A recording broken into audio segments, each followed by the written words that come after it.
दिल्ली शहर राजधानी कलर पानी में उतरी गए। दिल्ली शहर राजधानी कलर पानी में उतरी गए। जाई कहो हमारे ससुर जी के अगवा, जाई कहो हमारे ससुर जी के अगवा, ससुर जी के अगवा, ससुर जी के अगवा। फिर से रंगावई राजधानी कलर पानी में उतरी गा। फिर से रंगावई राजधानी कलर पानी में उतरी गा। दिल्ली शहर राजधानी कलर पानी में उतरी गा। जाई कहो हमारे जेठ जी के अगवा, जाई कहो हमारे जेठ जी के अगवा, जेठ जी के अगवा हो जेठ जी के अगवा।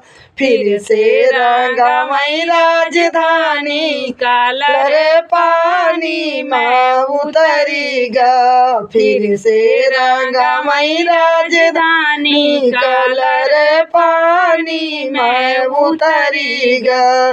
दिल्ली शहर राजधानी कलर पानी में उतरी गा। जाई कहू हमारे देवर जी के अगवा, जाई कहू हमारे देवर जी के अगवा। फिर से रंगावई राजधानी कलर पानी में उतरी गा। फिर से रंगावई राजधानी कलर पानी में उतरी गा। दिल्ली शहर राजधानी कलर पानी में उतरी गा। जाके कहो हमारे बलम जी के अगवा, बलम जी के अगवा हो सैया जी के अगवा, बलम जी के अगवा हो राजा जी के अगवा।